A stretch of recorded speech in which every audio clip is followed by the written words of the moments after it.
In today's video, we're gonna be reading stories about the day when my subscribers bought the Rx8. So let's jump into it. Cliffy says, I remember seeing one in 2003 and thought, wow, that is so unique. From there, I just wanted one, and finally in 2019, I got my Rx8. Been in love with it ever since. Short and sweet. Good for you, Cliffy. Super happy for you. Next, we have Richard. I bought my first rotary, an Rx3, back in the early 70s. The side seals failed about 60,000 miles. I told myself I was done with rotaries. Then I had a buddy who bought an FD Rx7 that reignited my love for the rotary. I came across my Rx8 in 2017. It was cheap and I figured if it blows, oh well. My daily driver had the engine rebuilt about a year. Now this is a very passionate and dedicated owner, so happy to hear your story, man. MX3FTO says, the start of my story is the same as yours. Need for Speed Underground 2 and wanting a 350Z or an Rx8. I bought my first one by complete accident. I was going for a random drive in my 330 and saw one for sale outside a pub for just £900. I was about 50 miles from home and at the time went in to inquire about it, took it for a test drive, bought it there and then and drove it home. I collected the 330 a few days later. Sadly, that one only lasted me 3 months as I ate one of the Apex seals, 110,000 miles on the original engine. But my love for them persisted. I'm on my third one now and this one is a keeper. 48,000 miles and runs like a dream. Super happy to hear that. Super happy. Now this is, love at first sight. You see it, you try it, you want it, you get it. Short and sweet.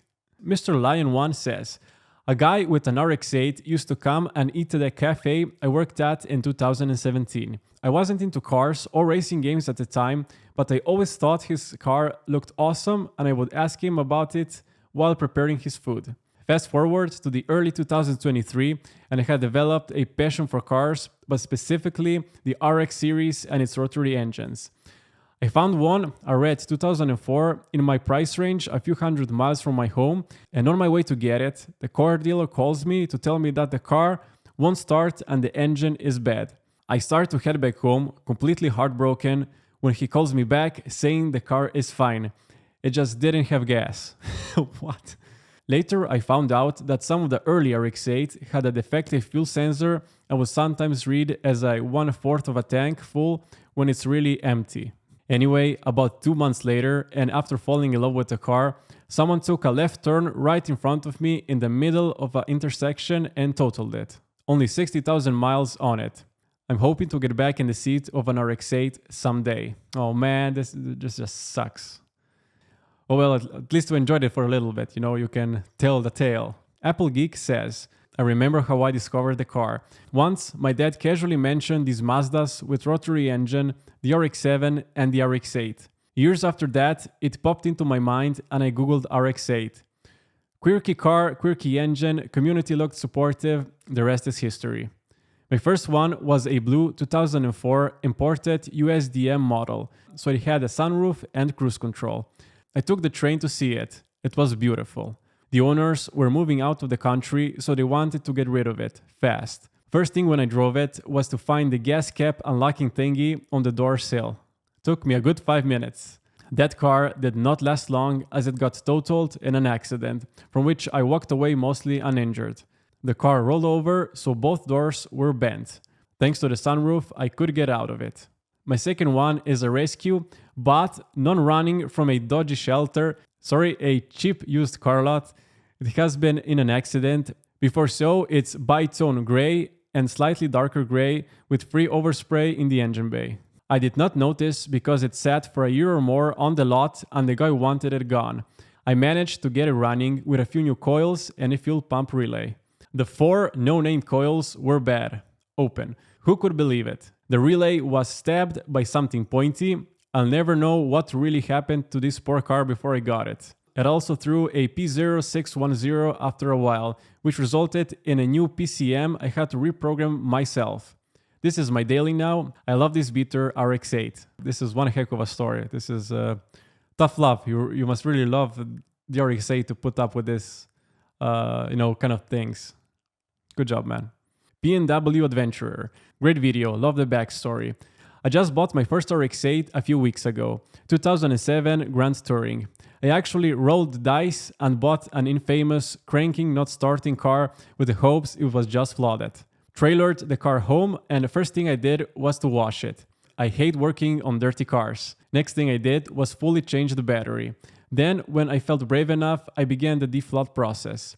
Every sequence of the process, I could hear the engine getting closer and closer to firing. On the fourth sequence, it fired on the fourth cranking attempt. It ran amazing since. I did have to chase down a lack of power steering. I tried cleaning the connectors, but ended up the module under the ECU. Replaced a leaking radiator thanks to your video as well. Also changed spark plugs, which was easier than some said. She needed some TLC, but I scored on this car. I tracked down the previous owner from the receipts and ends up that he had rebuilt the engine with Atkins Mazda parts 20,000 miles ago. That's a nice story, man. Let's see what we have next. Teddyback429. I always wanted a rotary since I found out about the unique engine back when I was in grade school. Now, being young, I didn't have the budget for an RX-7, but the RX-8 always appealed to me due to its low price, but the horrible feedback it sometimes gets from ill-informed owners not knowing how to take care of the car would scare me. Seeing your videos help inspire and give confidence for me to get one due to how informative you were with the preventative maintenance and how to do modifications. Without you, I would never have bought what is now my prized possession, my 2005 RX-8. This is a really nice story. I'm so happy and honored that I could help you in your RX-8 journey. It's really wholesome. I feel so happy. Thank you, man. Coolman Red says, my story started when I was looking for some better car. Influenced by tuning culture, I was looking for an Integra, Impreza or Civic Type R. I thought that the RX-8 would be too expensive, but it wasn't that much. So I saved for a couple of months more and I bought a lightning yellow RX-8. Of course, the initial D made this mark for me, so I was usually driving at my local mountain pass. That was the track of European Hill Climb Championship, Pezinska Baba in Slovakia. So I was thinking that I am a good driver, so I signed up for an amateur slalom race. The RX-8 was the most powerful car in its class, but I sucked at driving and finished last. At that time, Slovakia Ring was finishing construction, so I couldn't be missing the first track day there.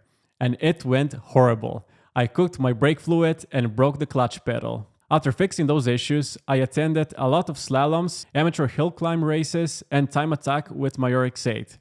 This started my motorsport career, and over time, I always bought better things for it when anything broke or was at the end of its life. Once I crashed at an amateur hill climb and cooked the engine because it went up the hill without coolant with damaged car. I learned very much about the car, engine and all the components. My RX-8 had a nice motorsport history. I raced it about 10 years in various events, won a couple of trophies and learned very much about cars and racing.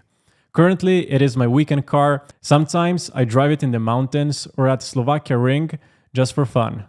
Nowadays, I am racing in MX-5/Histo Cup with an MX-5, naturally aspirated cup car. After a lot of years of owning my RX-8, I discovered that it was the first one in Slovakia. It was featured in a couple of magazines as a new car. Now this is a very nice story. You sure packed your life with exciting events with your RX-8 and also used it for something else other than just casual driving on the road. You went like test different environments, different terrains, and you really experienced the RX-8 as much as you could. And I think that you had as much fun as a person can have with an RX-8. So I'm really, really happy for you. And with this one, I think we can conclude the first part of this series. Thank you so much, guys, for posting your stories. I will continue to read them in the second and third part. Thank you so much for watching, and I will see you guys in the next video.